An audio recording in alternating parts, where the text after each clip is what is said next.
Today we are going to do the syntactical analysis, or somebody may say clause analysis. Clause means, one sentence, right? So if you have in a sentence, subject, object, then that's a sentence, right? And then it is typically called clause, technically speaking. So clause analysis or syntactical analysis, you need to be familiar with those things. Or somebody may say syntactical diagramming because it looks like diagram, you know, like tree. So this technical aspect is more popular in Greek. So if you uh, have ever read any exegetical paper, New Testament one, then probably you are able to see this kind of diagram. Have you ever seen those things before? Yeah, that is called syntactical analysis or clause analysis or syntactical diagram. So yeah, all those things are the same. But what is the main point and purpose of doing this? It helps you to understand which words or sentence are governing the main verbs and main idea.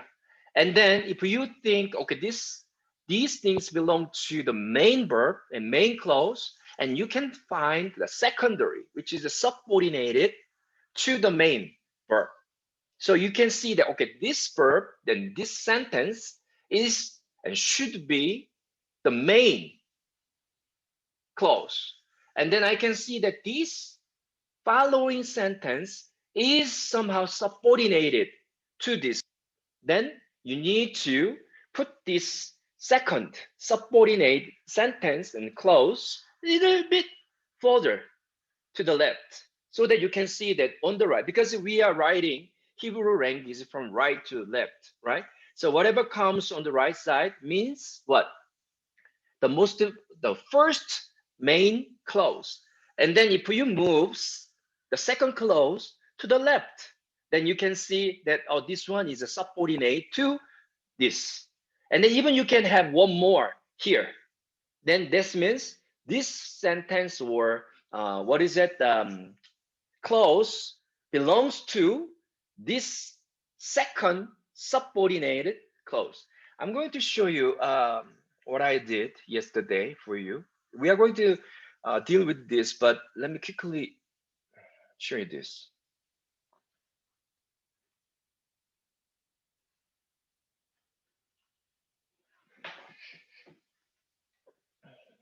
Can you see this? This is Genesis chapter 2, verse 1 to 19. I'm going to send you right now, but not right now, after dealing with one more passage. So as you can see that I just start with a verse, and then whatever comes under this line, then this means they are, considered on the same level, which means the main clause. And then this one is subordinate to the main. So you need to discern whether this one is main clause or subordinate clause. So generally speaking, the grammatical aspect will help you, and then also you need to see the context. Okay, understand. So this is what we are going to do. So as you can see that on the left side, I have a lot of things. Then that means, all those things belongs to here. Can you see that? And then verse 13, verse 3, we have another verb which starts another idea. So these verbs here belong to the same level, and then I consider them as the main clause. Okay, so slightly on the left side, we have another thing, another thing, another thing here, and then verse 12 has much complicated structure that looks like tree. So these things are called syntactical analysis. And why is it so much important for us to do this? Because you need to clearly understand what is the main idea and what is the subordinate idea. Okay, to clearly understand the structure and then the idea of this certain passage. So that means when you are dealing with this Genesis chapter 22, verse 1 to 19, you cannot really, how can I say, place this subordinate clauses as if that is the main idea. Okay, in terms of the structure and the contents, of course, you can focus on it and then you can deal with a lot of important aspects uh, from these subordinated clauses. But in terms of understanding the flow of the contents, you need to know which and which sentence are governing, the main as a main verbs. That's the idea. Okay. So I'm going to send you later, but I want you to look at Psalm 23.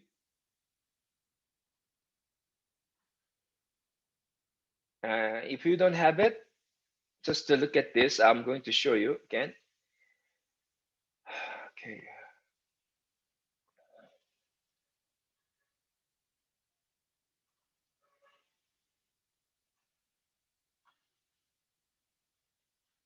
We are going to practice the syntactical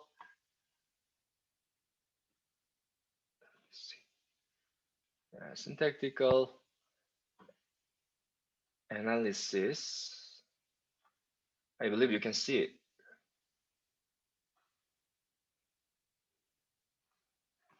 So we are going to make kind of a tree. So you can participate in this. You can do this together with me. Very simple. And sometimes syntactical analysis can be done very subjectively. Okay, that means the way I do it may be different from yours. Okay, but there should be consistency. So now let's look at this. It starts from a Psalm of David, so it indicates a title. So I'm going to just do like this, and this one is verse 1. So I'm going to say it's verse 1. The Lord is my shepherd. Okay, this is the main, one of the main idea, right? What about then? I shall not be in want. We have to do this in Hebrew, but as we are practicing, I decided to do this in English first. Okay, so then I shall not be in want. You may see if you read the context, then somehow this sentence of I shall not be in want has something to do with the preceding sentence. But in terms of grammar, you cannot really see the connection or relationship, or you cannot really say the second clause is subordinate. Okay, so we need to somehow put this one on the same level with the first. Okay, so the Lord is my shepherd, I shall not be in want. Okay, let's move on. He makes me lie down in green pasture. So still the same and as a main. And this one is verse 2. So then let's just have little distinction. Let's move like this so that we will not be confused. So same level. He leads me, so he makes me lie down in green pasture. What about he leads me beside quiet waters? Do you see this is a subordinated? No, still same. And then he restore my soul, still same. Is this verse 3? Verse 3. He guides me in paths of righteousness, still same, for his name's sake. So you can see that for his name's sake is a little bit, further information. So somehow you can do like this. He makes me lie down. And if you want to highlight this one, then you can put this way too. In green pasture, he leads me beside quiet waters. He restores my soul, and he guides me in paths of righteousness for his name's sake. So then let's indicate it's not really subordinate clause because it's not a sentence. Okay. But you want to really, when you put the diagram, you want to make sure, okay, this is the main idea, and then this is complementary information. Okay. Then you can do that too. So still same. What about number 4? Even though I walk through the valley of the shadow of death, I will fear no evil. So here it's very tricky. You have even though. So you can see that the relationship between these two clauses is quite tight, isn't it? They are somehow affecting each other.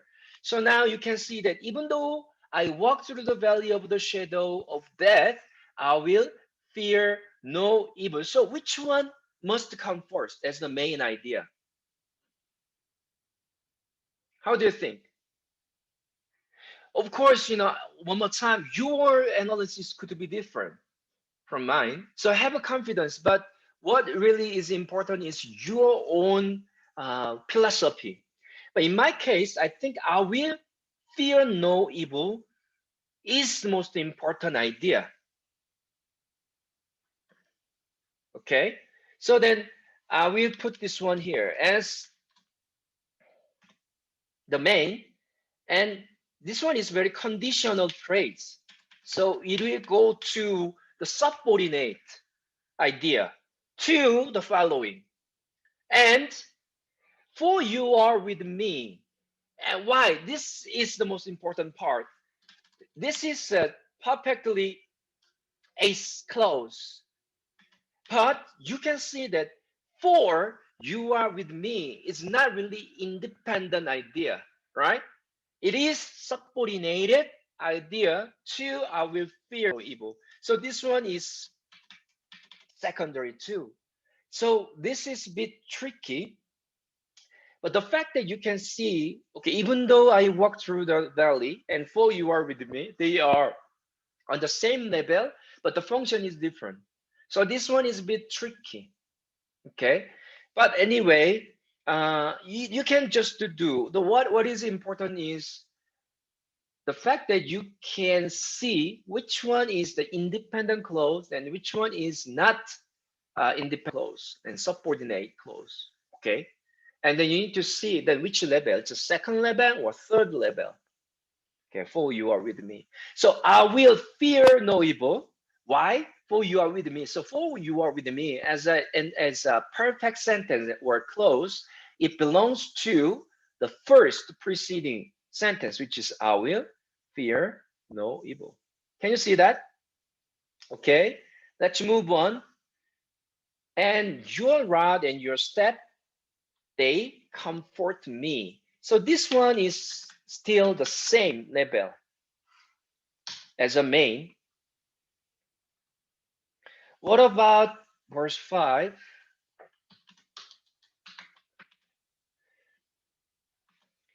And you prepare a table before me in the presence of my enemies.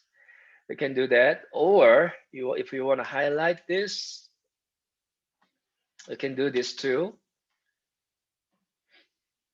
And you anointed me. You anoint me. You anoint my head with oil. It's the same main. My cups overflows. But you need to know, this is NIV translation. Sometimes it intentionally omit some important conjunction like and, but, or that. And if you have those things, then your understanding of these clauses could be differently understood as well.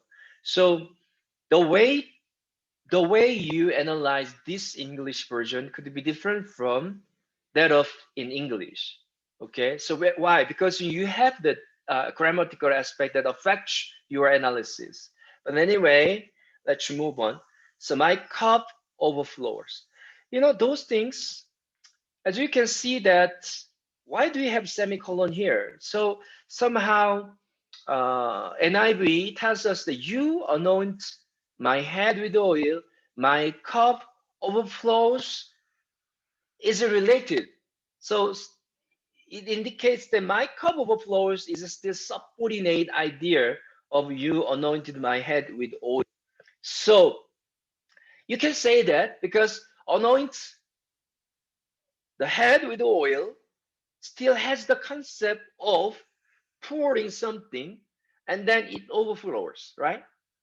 So in that sense, we can say that, but in terms of grammar, we cannot really consider it as subordination, okay? So just we will move on like this. And then surely, verse 6,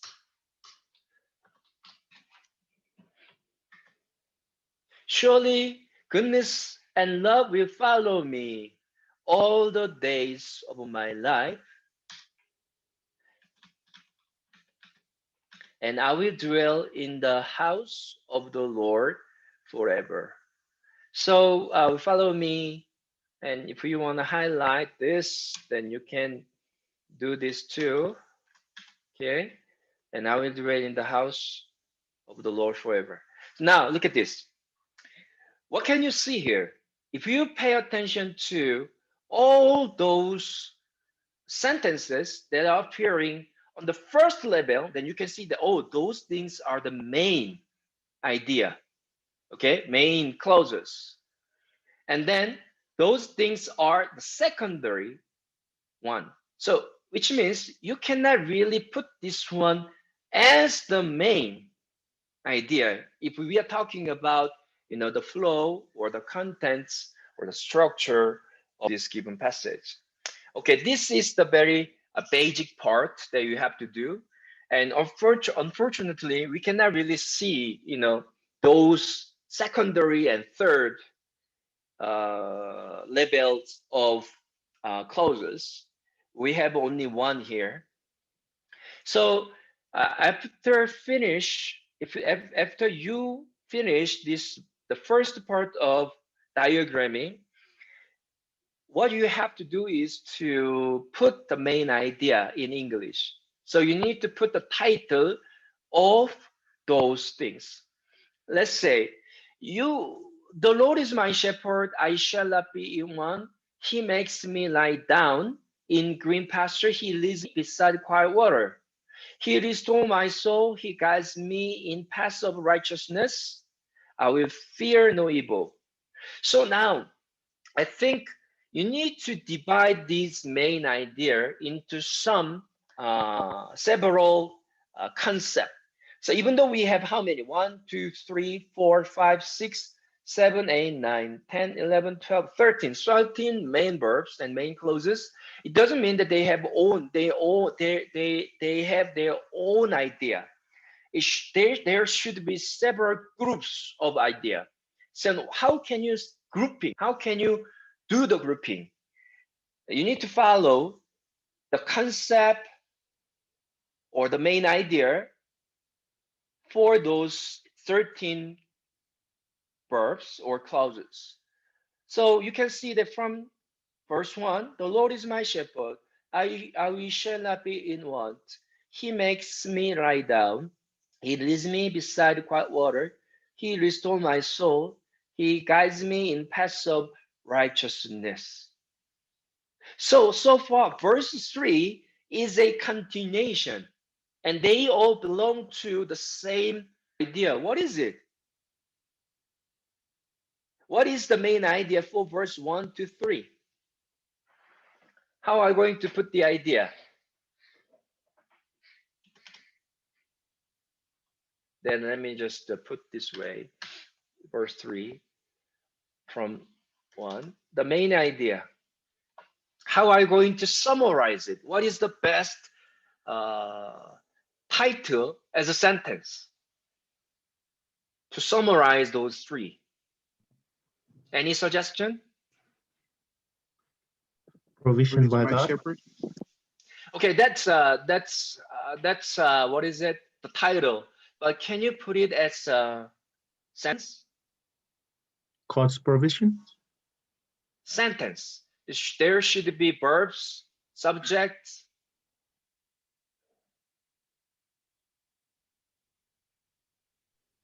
The Lord is our provider. The Lord is my provider. You can say that, but if you say provider, then that's quite limited. God's provision to humankind. Okay, think about this. If you think the usage of provision is quite broad in your thinking, you can say that. But I think the idea that you can see from verse 1 to 3 is somehow beyond the simple act of provision, right? He makes me lie down. So it's not really provision. Guidance is different from provision, isn't it? Oh, you can say that, okay, but it's provision of God's guidance. Then you can Well, say that too. the So it Lord takes care certainly, of me. yeah. So yeah, it certainly depends on the what is it the usage of the terminology, but you need to really approach this from a broad and general concept. So okay, just yeah, you're doing good job. Bring it out. Some speak it out. Samson, what did you say? The Lord takes care of me. The Lord takes care. The Lord takes care of me. You That's a cannot general. say me here because that's just preaching. You need to see what is going on. You are not there, right, Samson? So you cannot Oh, okay. say takes care of me. No. Okay, you are saying that God is taking care of what? His lamb. Because you can say that the Lord is my shepherd, and then the sheep are there. The sheep are there, Can we right? can we say the leadership of God? The God's leadership. leadership of God. Um, it's not a sentence, well, as you Uh, know. So if we want to say leadership, then God leads his people as a shepherd, or God leads his sheep, or something like that. So if you see that, okay, this is a bit more of a guiding or leading, then you need to put it this way. So, what is your preference? Anyone else?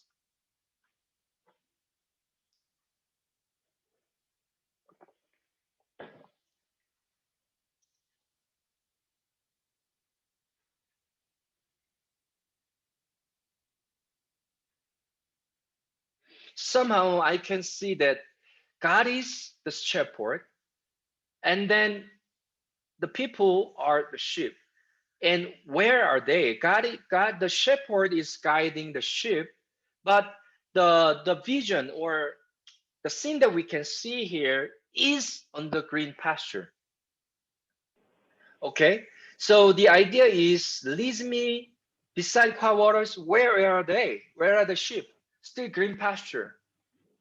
And then he restored my soul. He guides me in paths of righteousness for his name's sake. That is kind of explanation. So somehow, what is really going on is this: the sheep are led by the shepherd to the green pasture, and then they are enjoying their life in the green pasture. And then verse 3 is what is really happening when they are in the green pasture. So what is the idea? Sir, Can we put uh, yeah, it's like Yes, God is the shepherd who leads his people to the righteousness. righteousness. You Yeah. can say that, but when you say to righteousness, then very uh, how can I say, interpretive way of doing it. Because then where can you see the green pasture there? Then you are just as I'm trying to say, you need to put very general idea that covers verse 1, 2, 3. Okay, that sounds a little better. Except righteousness. Can we put God in difficult times, Doctor? You cannot see any concept of difficulty here yet. That is what is coming after verse 3, right? So verse 1 to 3 is all about happy life. So you can see that, right? The concept of guidance, provision, and then the righteousness is there. But how can you really summarize it? One thing that you need to think about, okay, it's up to you. Let's just think about it. But I would rather say God is my shepherd and God is the shepherd. I think you can say that because that is the main idea. All right. God is the shepherd. Let's say, then let's put God is the shepherd. And let's highlight it with different color so that we can distinguish it. Okay. Then what is the subordinate concept under God is as the shepherd? Then you can go little further dealing with each verse. Then you can say that verse 1, you can say, I shall not be in want. Then maybe let's put it little down. How are you going to summarize it? The Lord is my shepherd. I shall not be in want. Maybe you can say then my the satisfactory life under God's guidance. I use the title here as a simplistic way. Okay, let's move on to the second. Then what I'm going to do, he makes me lie down in green pasture. He leads me beside quiet waters. Then what is the concept you can see?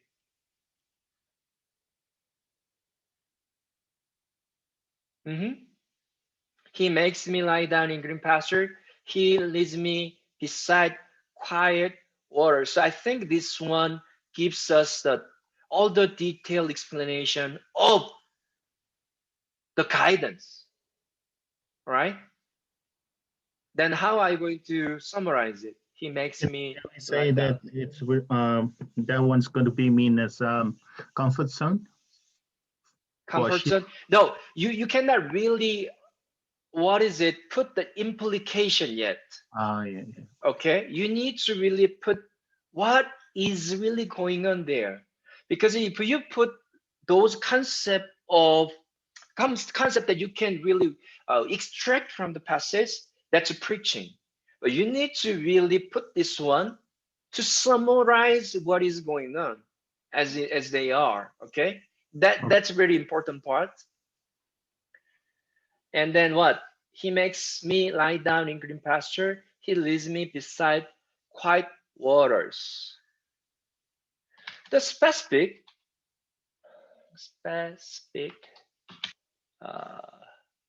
ways of God's guidance. The specific ways of God's guidance could be,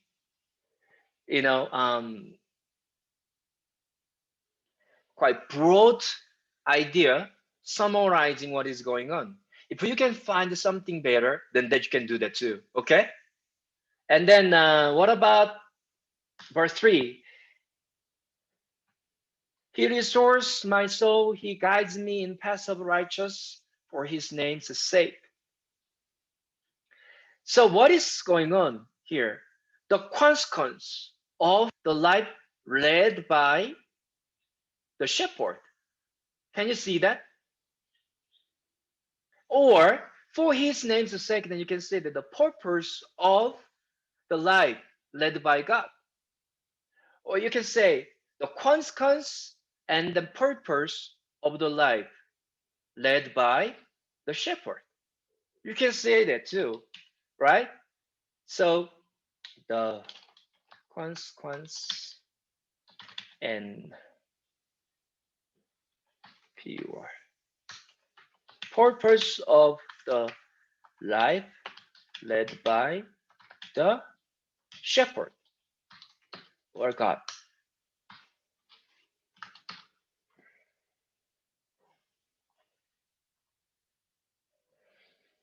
Okay, let's move on. So we are done with the first part. So you can see that, okay, what is the main idea? God is the shepherd. And what are the subordinate idea? The satisfactory life under God's guidance, the specific ways of God's guidance, and consequence and the purpose of the life led by the shepherd of God. Now, look at this. Very simple. And you can see that, all right, whenever we read this passage, we tend to just memorize and preach. But you can now see the structure and then the function of each sentence. Can you see that? So this is the purpose of doing syntactical analysis. It really helps you to clearly visualize what is really going on and what is the main idea. So now then you can just preach, right? Number one, God is our shepherd. Then you just go deeper and then you spiritualize it using whatever word you want to say, okay? And so God is my shepherd. So that I think you can preach even one sermon from 1 to 3 here because we have already 3 points, right? I like 3 points sermon, very westernized instead of storytelling. Okay, so then you can entitle your preaching, God is my shepherd, or God is our shepherd. Then what is number one? You can say the satisfactory life under God's guidance. And then number two, the specific ways of God's guidance. Okay, and then the consequence and the purpose of life led by the shepherd or under God's guidance. Maybe you better say the shepherd instead of God. But since the Lord is there, then I want to say God. Okay, but shepherd would be good too. The satisfactory life under shepherd's guidance, the specific ways of shepherd's guidance, and the consequence and purpose of the life led by the shepherd, because it's all about shepherd. That would sound better. Okay, then what are you going to deal with it? Dealing with it, the first one, the satisfactory life under God's guidance. I shall not be in want. Then you go deeper. How? You just do the word study. And what do you mean by in want in Hebrew mindset? Okay, then you can extract some idea there. Okay, because the idea of being satisfactory or in one could be different from ours. So you need to really study the word once there. Or you can even say shepherd. What do you mean by shepherd there? Because the notion of shepherd in ancient Near East could be different from today's idea. Am I right? So you need to really go deeper and think about it, and you can deliver that and what is it? A good sermon, which is exegetically prepared well. And I want to see that too. Okay. And then what about the specific ways of God's guidance? In green pasture, in green pasture. That's the point. So he makes me lie down. What do you mean by makes me lie down? So a lot of people even argue that in order for the sheep to lie down, they need to eat well. If they are hungry, they will not lie down. So they study this, the context of shepherding and something like that. And what do you mean? He leads me beside quiet waters. And some, people say sheep is quite afraid of anything. So if they go down to the, water streaming, then if the water is quite, strong or makes a lot of noisy, then shepherd normally don't want to go and drink. So it should be very gently, flowing, something like that. So you can withdraw all those ideas from there. Studying the characteristic of sheep, and then what was really going on according to the historical context of Israel culture. All right. So those things are what you have to do. So after you understand, these three, then you just go deeper. That's it. Number four is the same. And if we have to deal with this quickly, then I can see that I will fear no evil, even though I walk through the valley of the shadow of death. So now you can see that verse 1 to 3 is what is going on in the green pasture, and then all of a sudden the backdrop is changed to what? The valley. The valley. So now the sheep is no longer in green pasture, but they are in the valley of shadow. So you can see that, okay, God is shepherd, maybe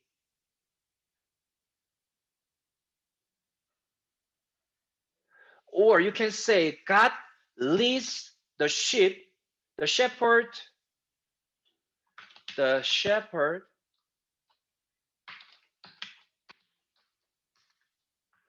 leads the sheep to the green pasture. Green pasture. Green pasture. I think that may sound better. Okay, more specific. And then verse 4. How are we going to do this? Then this one is the second point. The shepherd leads the sheep through the valley, not through the valley. How do you think? Sounds better? Yes, I think so. If we say the Lord is my shepherd, God is the shepherd, then even this with the verse 4, 5, 6. So I really want you to narrow it down. Okay? Can you see that? And then you can go for the secondary idea.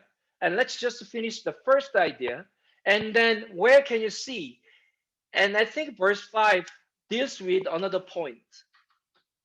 That's going to be the third point because the backdrop is different. Now, from the green pasture to the valley, and then from the valley to where? You prepare a table before me in the presence of my enemies. What do you mean by table? And all of a sudden, the presence of my enemies. You anoint my head with oil, my cup overflows. Surely goodness and love will follow me all the day of my life, and I will dwell in the house of the Lord forever. So, how are you going to summarize this? Maybe if you want, I think you can divide this one here, and because this verse 6 deals with a little bit different one. So, but one more time, this is not the textbook answer. Very subjective, but you need to have kind of a good reason for doing this. Number 3, the idea, you prepare a table before me in the presence of my enemies. What do you mean? Can you still see the shepherd? How do you think? No, no more. You cannot see the concept of shepherd. But still God is there. But what is the point? You prepare a table before me in the presence of my enemy. You anoint my head with oil, my cup overflows. What can you see? I think the idea of verse 5 has a lot to do with battle, right?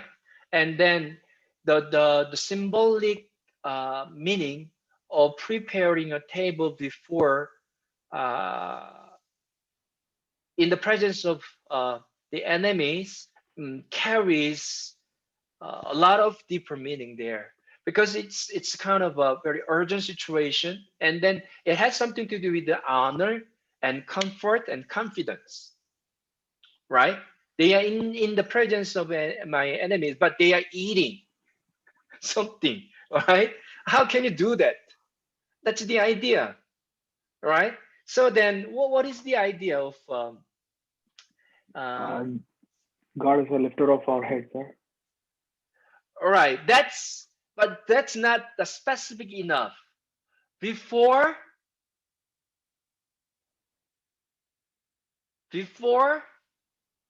the enemies, you need to really, put the idea of enemy there, or in the battle. I don't know. You cannot really say that, but right, you can say that too. Or anyone else? Could I look at it as a situation in the king's court where Oh, you're the chosen one, kind of. oh I yeah, choose you out that's a of good idea everyone too. else. So then, how are you going to summarize it?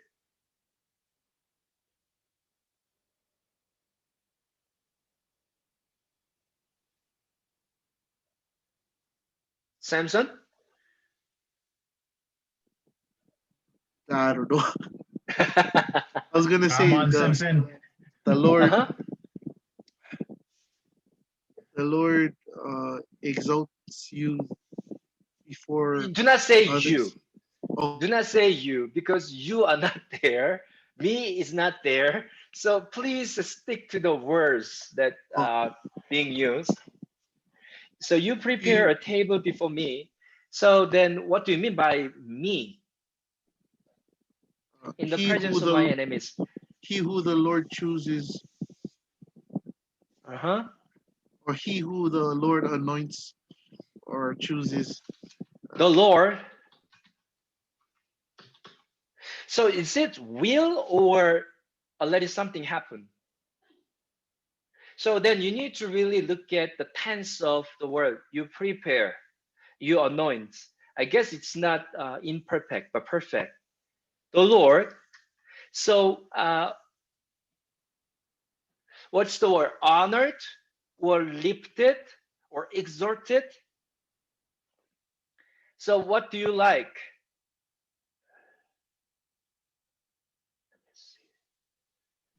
Like exalted because it's like pushing in the enemy's face that you're the one chosen. So what about others? Honor, because that word anoint. Mhm. So then, any suggestion?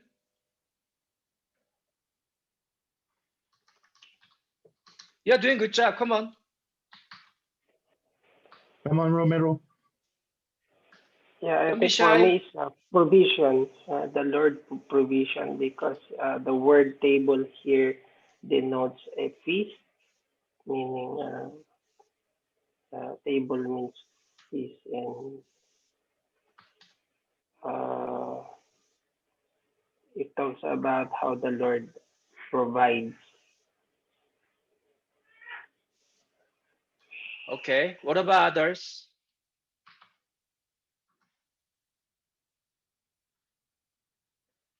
Okay. I think one more time, if I have to think that the Lord exalt, let's say, let's stay with the present tense, because everything is present tense. So it deals with the fact. Okay. So the Lord exalts uh, before me. So his chosen one, or his people, I think people will be better. The chosen ones or people before their enemy. That's the idea, right?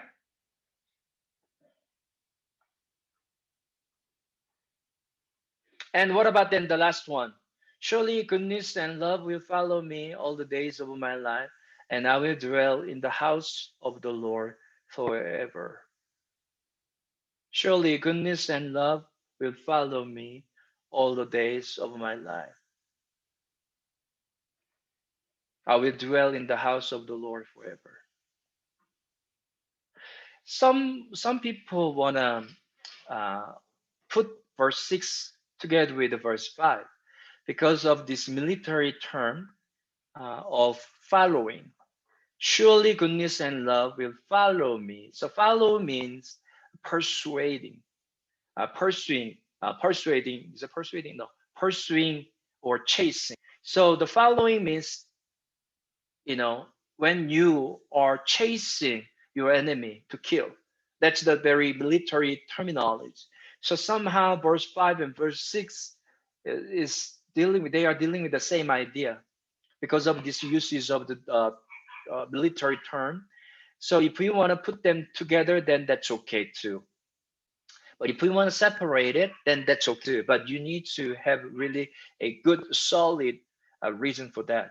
So maybe if we want to differentiate it from verse 3, then what is the idea? Surely goodness and love will follow me all the days of my life. So this is will. So the author is proclaiming his faith. It's not really something that has happened, right? So um, the chosen one, if you want to say chosen one, or you can say David, if you believe this is the David who is really singing, then I think you can say that instead of chosen one or people, then you can just go to refer to David. Um, though, let's say AU author, the author proclaim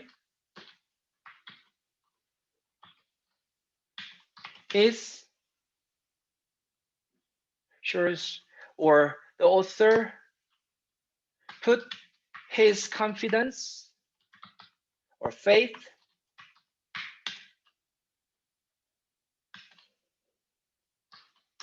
in where? God's. I will dwell in the house of the Lord forever. So then in God's presence would be good, would sound better. Okay? Because I will dwell in the house of the Lord forever. And then surely goodness and love will follow me all the days of my life. So they also put his confidence and faith in God's presence. If you can put something different, that will be acceptable too. But the reason why I'm showing you this is because I want you to see how to do this. Okay. Number one, you need to distinguish the main clause from the subordinated clause. Okay. Number two, then what are the main sections? Looking at the main clauses, you need to have sections following the main idea. So you need to do grouping. Okay. Then the fact that you could do the grouping means you can withdraw at least one controlling or governing idea, main idea for the group. Then what is the main idea to summarize it? Okay. And sometimes you can go for the secondary titles too, even the third titles. It depends on how many verses you are dealing with. Is that clear? Okay. As long as you have your concrete understanding, that's fine. And just but be careful not to put the what is it? The implication. Okay, like the way we just put you are always preaching already, but you are staying there to analyze what is written. Okay, do not bring out the lesson to the context where you are. All right, so the people and the words should be related to the given aspects. Okay. All right. So you need to understand how we can do this. So I hope you can understand something here. Then let me send you Genesis chapter 22. I will send it to you right now through, come on, Facebook Messenger. Okay, I'm going to send you 2 files. Hebrew 3.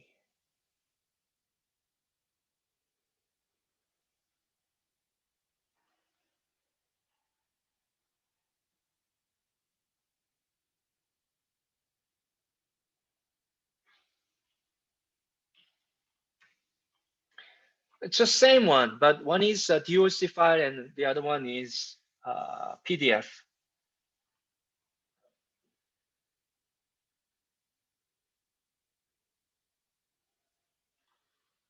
Did you get it?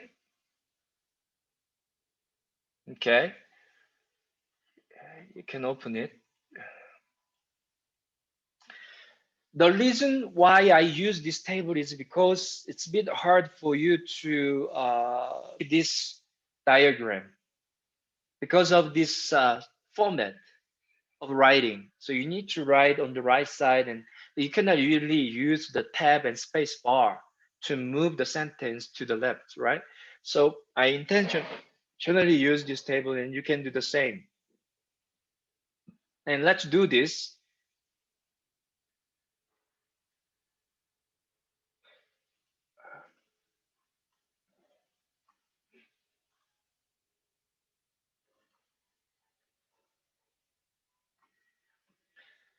Okay. Can you see it?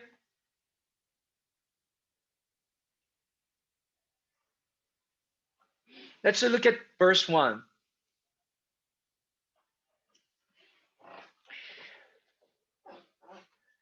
Vayehi achar hadebarim ha'eleh. So you know that, and it came to pass after these things. So it signifies the beginning of a new section with the idea that something was previously going on. Okay, so you can do something for this. But since we know that this verse 1, I just want to focus on what is really going on in chapter 22.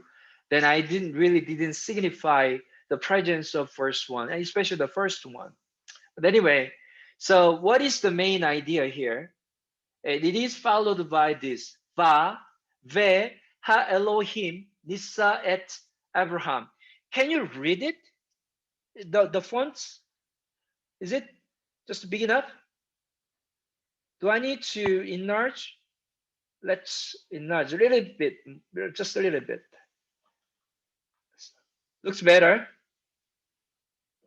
Look at this.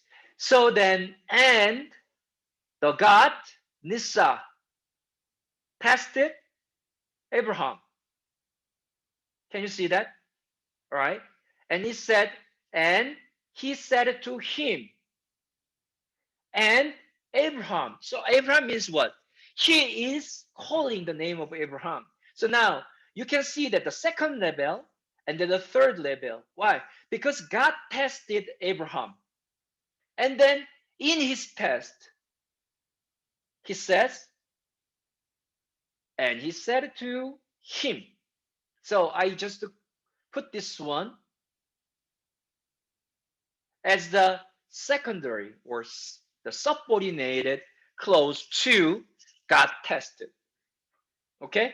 So God tested, under the concept of God's testing, you can see that how he's just speaking to him. And then he calls Abraham. So then what is the idea of this? And I think it's God's revelation. He appeared to Abraham. Okay.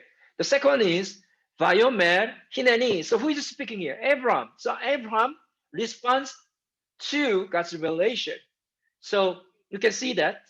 Now it helps you to clearly, mapping what is going on, to know what is the main, what is the second, and what is the third. Can you see that? And then Vayomer, who is speaking? God is speaking. So in God's test, he revealed himself, and then the person respond to God, and God commends. God gave the specific commandments here. Can you see that? All right, so still I can have three subordinated idea there. So what is the specific God's commandment there? Then you have the third level. First, lakak. Now, take what? Your son, your only son, Isaac. And interestingly, you have first level that you love. So what is it? What is the thing that is love? According to the grammatical aspect, asher is just the following yachidka, your only. So if you have to choose, what is it? Your son, your only one, Isaac, they are the same. But if you really deal with the specific relationship between, to know what is modified by Asher Ahbekta, then you know that, okay, the preceding. So I highlighted your only one and underline it. And if we draw this one, then I want to say you can draw an arrow from here and then here and like this, and it gives you the idea that, okay, who is the one being loved? So you can specify the facts here. Okay, so you're only one. So what is the first command? Take what? Your son, your only one, Isaac. Without your love, that you love, you can clearly see what is on the same level. Your son, your only one, Isaac. Right? They are the same level. And then talking about the commandment, take, then what is the second one? Here, halak, go to the land of Moriah. So the second commandment one is what? Go. The first one is take. The second one is go. And the third one is what? Allah. Offer there. So offer him there for burnt offering on one of the mountain. So what is the idea? Offer him. Can you see that?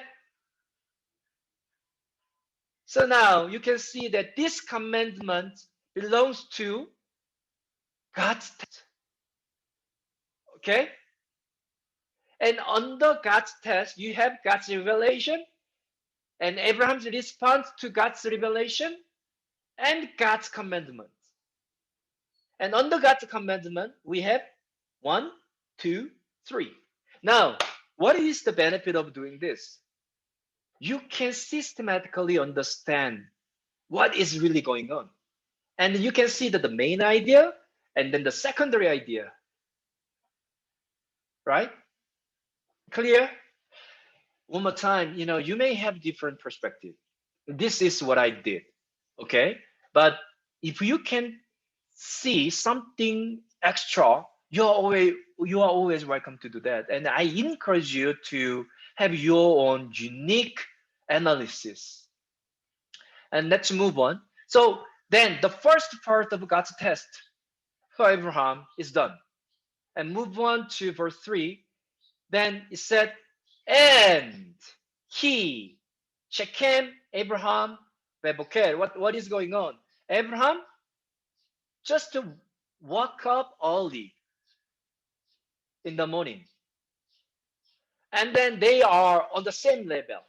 Everything. Okay, look at this. And it came to pass after these things, and God tested Abraham. God tested, okay? So the God test part is done. And then all of a sudden, on the following day, Abraham just woke up early. So God's test is still going on. But I think this verse 3 should be the same level. So What is it?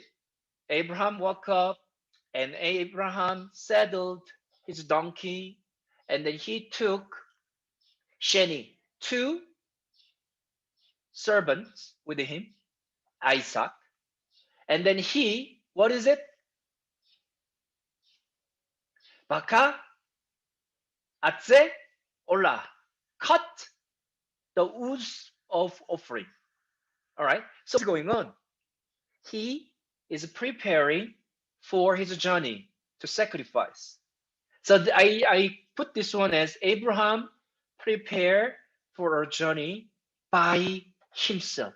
I intentionally highlight by himself. Why? Because none of his servants and Isaac participated in this preparation. Because it's all singular, 3MSG, describing Abraham's action. So it's Abraham doing this. Are you following me? Okay. And you can go just to the secondary level, right? His preparation for his preparation of donkey or transportation, you can say. And then the second part is, what is it? His companion. It's quite interesting. So far, what is the significance of bringing these two servants? I cannot see anything that was done by these two servants in the story. That's quite interesting, isn't it? But anyway, probably I don't know. But anyway, you can just think about it. A lot of things here, and then he prepared wood. It's a preparation of wood. You can just do that. Very straightforward. And let's move on to the third part. And Abraham Kum rose, Halak went to the place. Oh, one more time. We have another sentence here. Asher Amar Lo Ha Elohim. What does it mean? It's a sentence. He spoke to him. Who is speaking? The God. So God spoke to him. So this is a complete sentence, but independent one or dependent one. Why? Because Asher is modifying the preceding noun. So now Hamakum is intentionally highlighted in yellow, and then I underline it. So you can draw an arrow here from here to here to explain that, okay, this following word or sentence is modifying Hamakum. Okay? Can you see that? All right.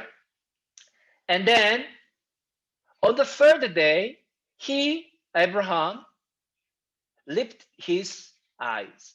Okay, he lifted his eyes on the third day. What does it mean? I think he is quite close to the place. If you are looking at the mountains in far, in distance, you don't need to raise your eyes. You don't need to lift. So the fact that he needs to lift his eyes, then means, he was quite close to the mountain. And then the place that they need to go to is not really kind of a hill, but really mountain. Okay, probably the place where he cannot reach by donkey. So that's why he needs to ask, his servants to stay there from the moment, probably. But anyway, so that's the idea. Third day he lifted his eyes and he saw the place from the distance. And here. And he said, Abraham said to his servant. So now he is speaking to his servant. So I think I need to have a break before verse 5. So what is the idea? From here to verse 4, Abraham traveled to Moriah with Isaac and his two servants. Now, you need to be careful with the way I describe it. I didn't say Abraham, Isaac, and two servants traveled to Moriah. I didn't say.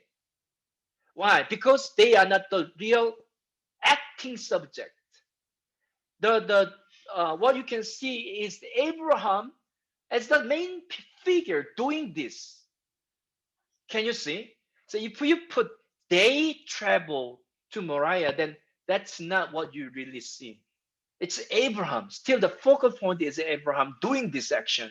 So I put Abraham intentionally as the main subject. Can you see that? Okay, let's move on. So then, verse 5. So all of a sudden, they just arrived there. Abraham just spoke to his servant. So what is he saying? Abraham told his two servants what would happen. If you really look at the contents, and he said, stay here. Okay? And then,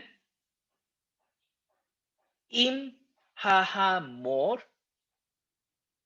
and Ani and the boy. So I and the boy will go ad ko. He's just directing, there, like this. Ad ko is, there, here. Okay. So he's pointing the area. So will I and the boy will go there, and we will worship. It's quite interesting. He didn't say Allah, right? Which means offering. But he said worship. It's quite another interesting point, isn't it? He said, he prepared this, all those wood, and they know that they are going there to offer or sacrifice. But instead of this specific word Allah, he used the specific term of worship.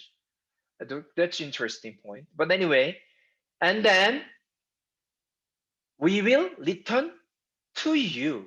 So what is going on? I put this way. Abraham told his two servants what would happen.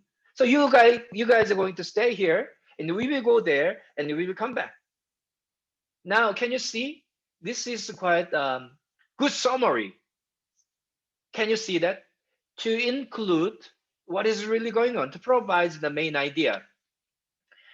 And verse 6, and Abraham took what? The woods of burnt offering. Okay, and then he put upon Isaac, his son, what? Put what? Ha'esh. Okay, no. Put it. So now the woods is placed on Isaac, and then he took in his hand what? Ash, fire, and Ma'akalit, knife. So you see that this is intentionally put this one, but it's not really subordination. But anyway, I want to really clearly diagram, put the diagram of this. And then he went, two of them together. So not he, they. So and they, two of them walk or went together. So now it's not Abraham anymore alone. Can you see that? So now the first verse 6, it's Abraham, but here they, the subject is they, two of them walk together. So instead of putting just the Abraham alone, I intentionally put Abraham and Isaac. Unlike previous case, I previously put what? Abraham only. But here I put Abraham and Isaac as the subject. Move on, just prove for two of them. Okay? And verse 7, Vayomer Isaac el Abraham Avi. So Isaac, said to Abraham, his father. So now, what can you see? Abraham and Isaac just move on together, and all of a sudden, along the way, Isaac conversed with Abraham and arrived at the place. So if you look at the conversation, then here it's going on. So now you can say that perhaps Amar, Amar, Amar, you can put this one as a secondary subordination if you understand it as the conversation of Isaac. Okay, but I just put it on the same level, but you can just slightly move to the left too. So in his conversation with Abraham, his father, he said, Abi. He said is the secondary, and then Abi is the third subordination as a direct quotation. My father, right? And then who is saying? He said, Hineni, Beni, my son. So Abraham is saying here. So Abraham is saying, here I am, my son. Bayomer, Isaac is saying, Hine, ha'esh, ve'ha'etzim. So Isaac's question is here. All right. Here we have fire and trees. And yet, where is the share for burnt offering? So it's Isaac's question in the conversation with his father, Abraham. And he said, Abraham said, God will provide for himself the share. Yeah. For burnt offering, my son. So Abraham's answer. So now you can Isaac's question and Abraham's answer. And then they are the secondary subordination. Can you see that? If they belong to the main one, Isaac conversed with Abraham. And what happened? And they went to, two of them together, and they went to the place. Finally, they arrived. So I need to put even they arrived at the place together. Okay. So they are taking this journey together, and along the way, they started this conversation, and then they arrived.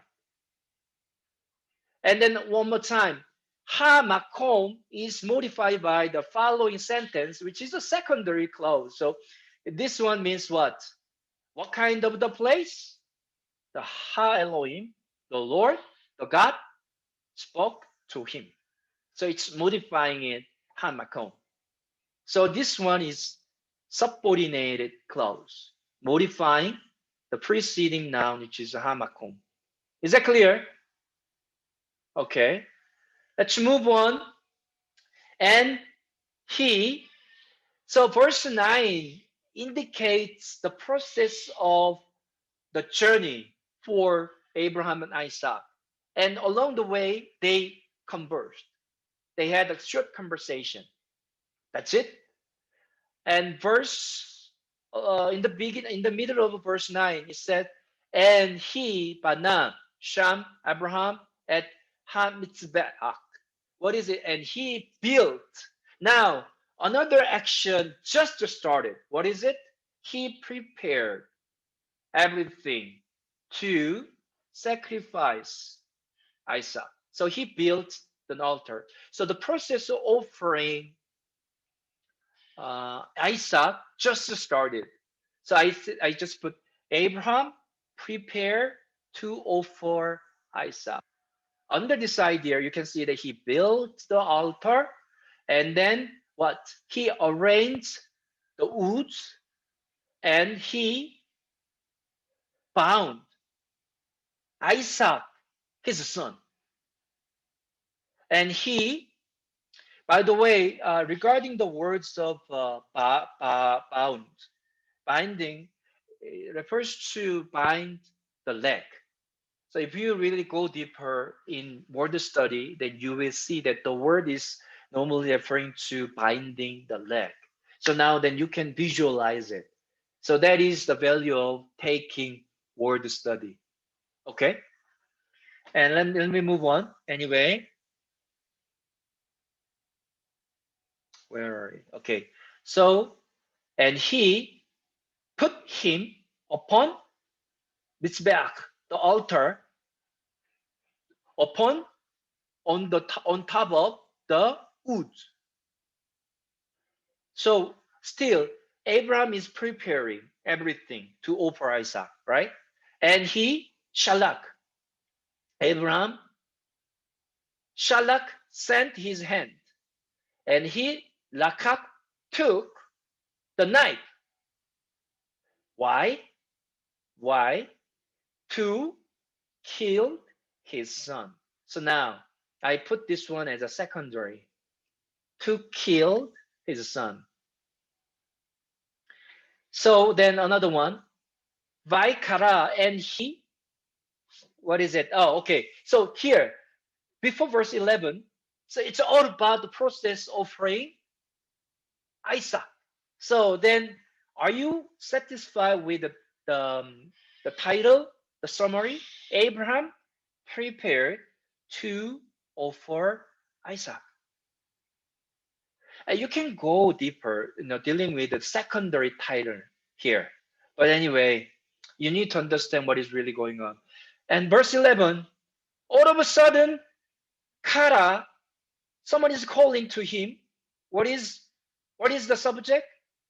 Angel of God. So an angel, the angel of the Lord from the heaven. So now we can see that an angel of God interrupted. Okay, and he said, Abraham. So he said is the secondary, and then what is he saying? Abraham, direct quotation. He's calling the name of Abraham. So that is a third level. But anyway, so Abraham said, here I am. And angel said, do not, okay, Shalak, send your hand to the boy, and you will not do anything bad to him. Okay, so here you can see that the angels command not to harm Isaac. And this is important. You need to pay attention to some words like ki or asher, because those things function to carry the complementary information, which is dependent clause, right? So ki is carrying an independent clause here, subordinate clause here. So ki ata you now you I know that, okay, that I know now. Know what? And another key. So ki ata yadaiti is followed by another subordinated clause. So this one is bigger, more important, and then this one is the subordinated to this. Now, can you see the order, the level? Okay, so you need to really understand what is subordinated to the preceding clause. Okay, so now you can start from the main, the secondary, the third, and the fourth. So the first idea is a reason for the comments. So the reason for the comments, why?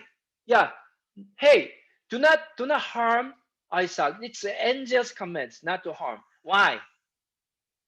Number A, letter A, fearing God.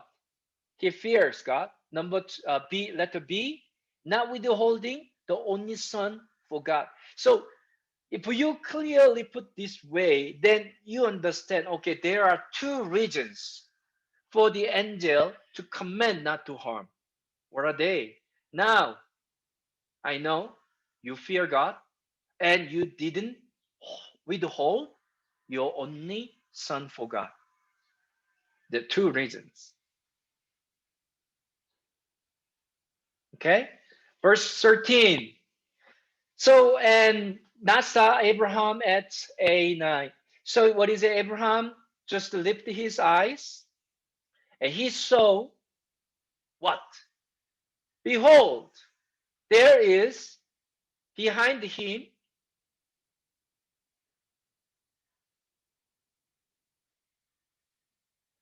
a ram in thicket by his horns. So caught, right? So it's referring to a ram caught in a thicket by his horns. So he saw it. Okay, lifted his eyes and he saw it, and he went there and he took the lamb and he offered it for burnt offering instead of his son. So now, what are the main verbs here? He lifted his eyes, he saw, he went, he took, and he offered. Those things are the main verbs. So how are you going to summarize it? Abraham offered a ram instead of Isaac. I did it that way. And let's move on to the most important part, verse 14. And he, Kara, Abraham called the name of the place. That place. So Abraham named the place. How? The secondary idea is Jehovah Jireh. And then importantly, Asher is following. And you know that this one is providing another subordinated idea. So I put this one after the main sentence is Jehovah Jireh. So here, Asher. So what is it? Hayom. That it is said today. It is said today. That it is said today. And what? What is being said? Another subordination to this. What is it? Behar Adonai Yera'eh. In the mountain of the Lord, it will be seen or provided. So the reason for the name, I put that way. And he called. So who is calling? The angel. So now you need to understand why it comes back to the main clause again. Because Abraham's, the act of naming the place is just over here, right? And then another idea just begins on the same level of naming. Are you following me? So here, then, and the angel called, the angel, what is it? The angel of the Lord called Abraham. Second time from the heaven. And he said, what is he saying? This is the secondary. So he said, be by myself. And then this one is what? Swear or oath, right? Take an oath. And Nahum, the oracle of the Lord. So now he said, it's God's promise. He's declaring, the angel declared God's words here as the main idea. So the angel declared God's words. And then for God's words, it is God's promise given to Abraham through the angel. So God's promise is there. Okay? I promise this because Ya'an Asher Asa, you did this thing. I promise this because you did these things. So now this one is the reason for God's promise. Can you see that? And then this is a subordinated idea to this. And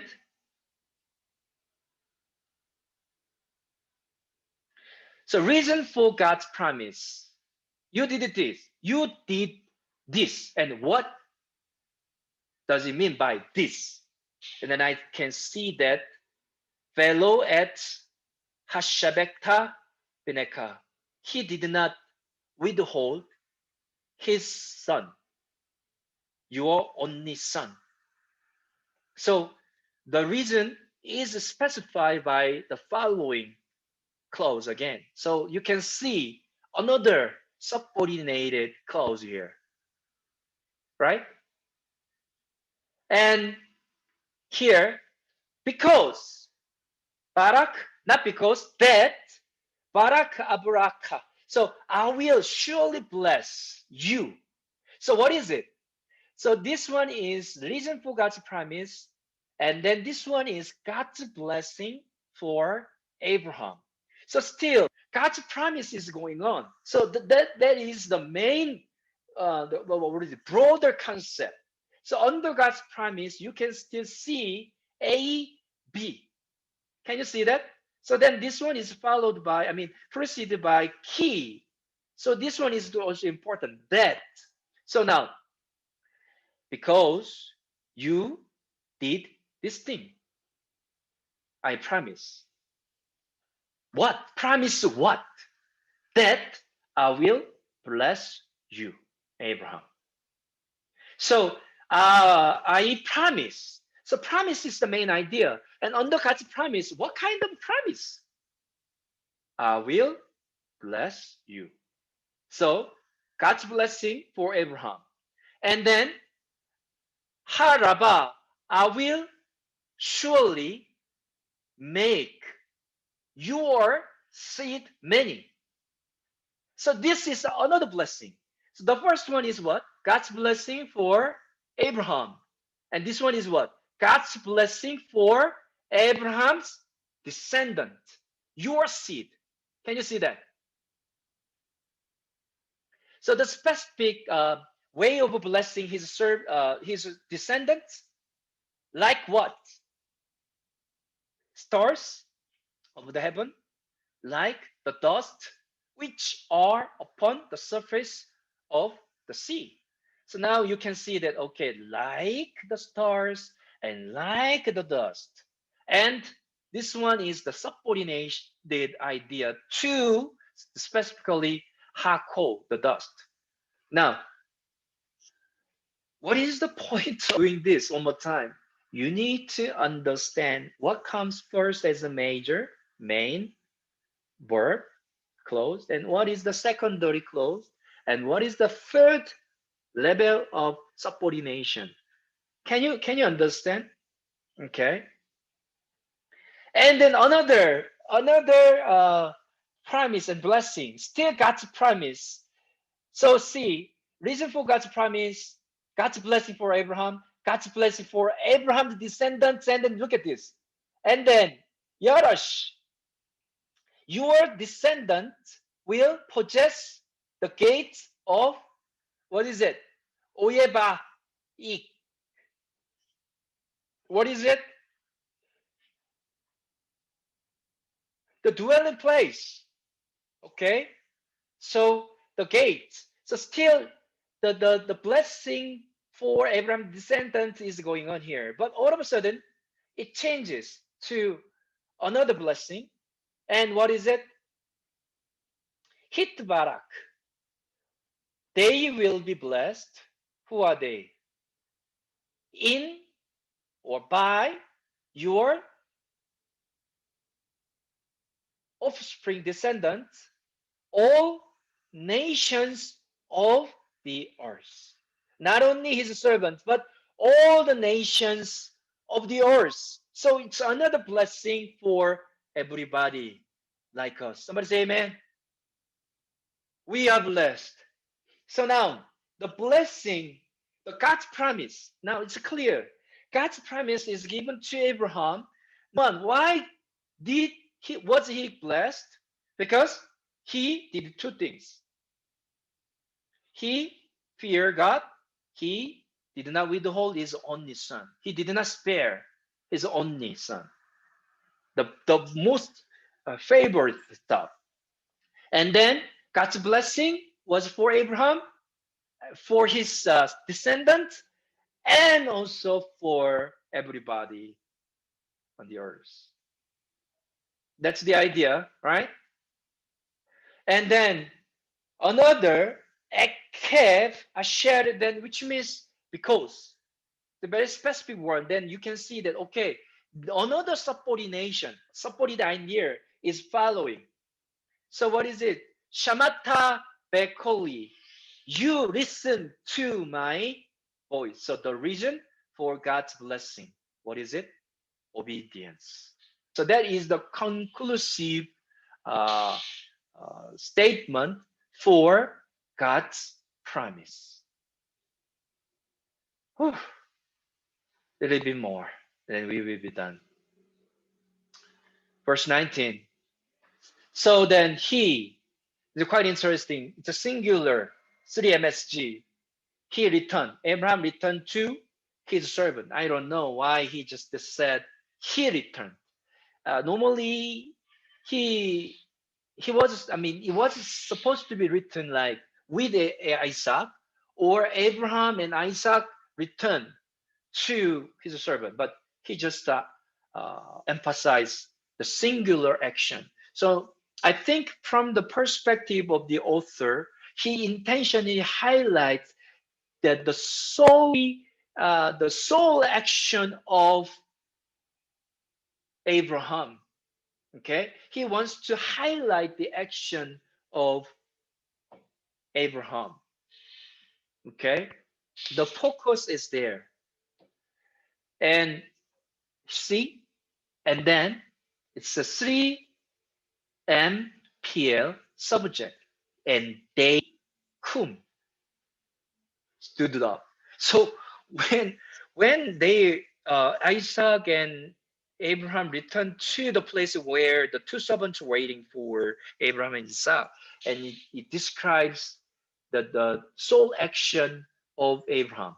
It highlighted, and when Abraham and Isaac arrived there, and they just returned to some place, and then it is the action described as a something that or done by the group. Okay, all right. So that's the idea. Then you can see. So you need to really pay attention to, who is the subject. And then they went together to Beersheba, and Abraham. What is it? It's a Yashab. Stay in Beersheba. Praise God. So I put Abraham returned to his servants, and they went to Beersheba and stayed there. You can say that. So now we have 12 main points. 12 main points. According to my own analysis, you can go for maybe 15, or you can go for 7 or 6. It certainly depends on your own analysis. But what is really important is you need to see how to understand the main clause and the secondary subordinated clause and the third level of the subordination and fourth. Understanding this, map or tree or diagram, you will see that, okay, then this is the main and this is the main. Then you need to understand the main idea on the same level.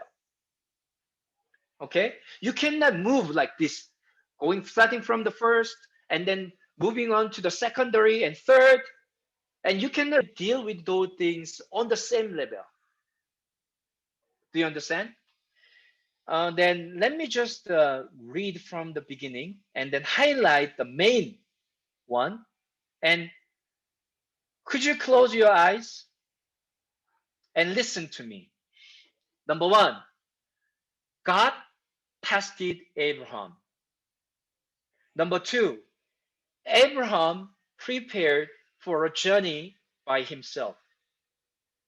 Number three, Abraham traveled to Moriah with Isaac and his 2 servants. Number 4, Abraham told his 2 servants what would happen. Number 5, Abraham and Isaac moved on just for 2 of them. Number 6, Isaac conversed with Abraham and arrived at the place. Number 7, Abraham prepared to offer Isaac. Number 8, an angel of God interrupted. Number 9, Abraham offered a ram instead of Isaac. Number 10, Abraham named the place. Number 11, the angel declared God's words. Abraham returned to his servants and they went to Beersheba. Now, it is the main idea, isn't it? And you can still imagine what was following all those main ideas. So that is the value of doing this study. Okay? Do you have any question? Sir, one time I heard one preaching from one preacher using this passage, and his emphasis actually on the Isaac's his obedience, even though he was young like that. So that, but when we from this analysis, actually the emphasis on the Abraham's obedience, is it, sir? Yeah, if you really deal with this passage, that is a really good question. You know, we are dealing with exegesis and then preaching. You need to see the difference between exegesis and preaching differently. But the fact that it was preached that way doesn't mean that he was totally wrong, because preaching is different from exegesis. But in terms of exegesis, you cannot really say that, because the focal point is Abraham. Even you can say that God is the focal point in a sense, but not really as much as Isaac. But when it comes to preaching, then you can really go deeper to deal with Isaac's action there.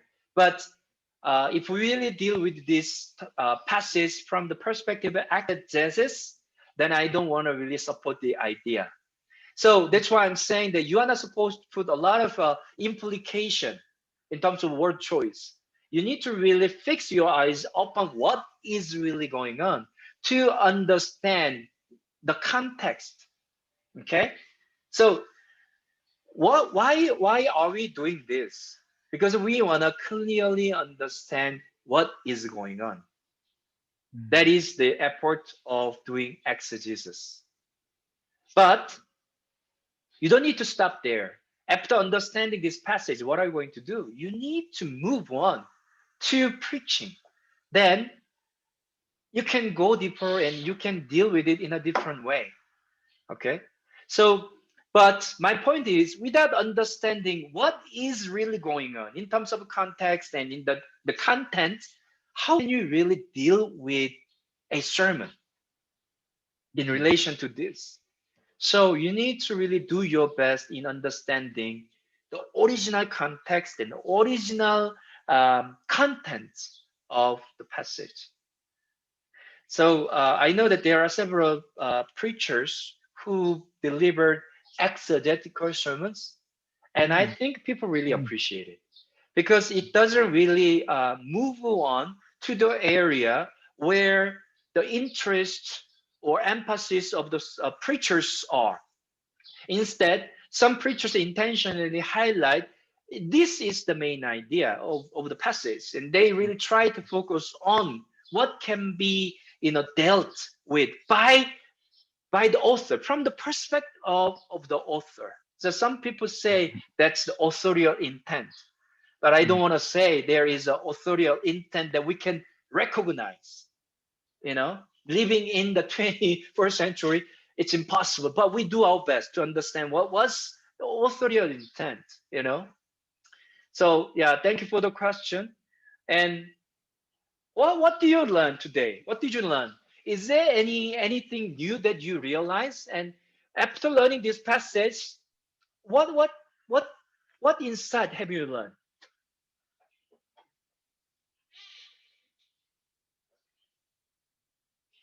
How does it help you today? Syntactical analysis. Anyone?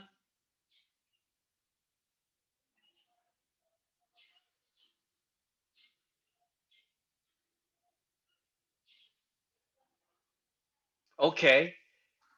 The point is, as long as you can understand the main idea and the subordinated idea, that is really helping you to understand the main structure. Because everything is mixed up.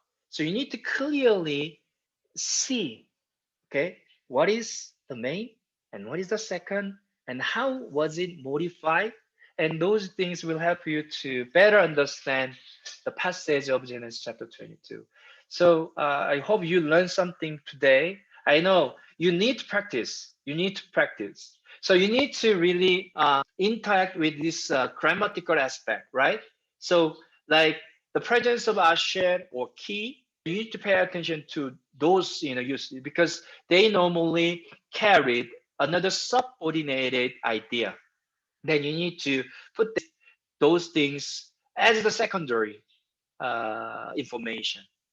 And then sometimes you need to pay attention to the tense and the complete or incomplete action of the verb so that you can see who is the main figure.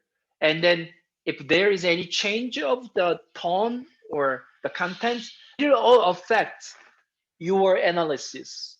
Okay, right? You can do this in English as well, but sometimes you will admit that the English translation changes a lot in terms of literal translation. Then it may affect your original analysis of the context. So that's why you need to really look at the Hebrew language. Okay, so I hope everything was clear, and I'm going to deal with Genesis chapter 22 one more time to talk about textual criticism. So you know that actually we are supposed to move on to another passage this week, but I intentionally omit one passage. That means we are going to deal with only two passages. So after this week, I hope you have at least a clear understanding of what you are doing. Okay. So after dealing with the textual criticism on Thursday, next week we are going to deal with another new passage. So we will start from the analysis of verb and words.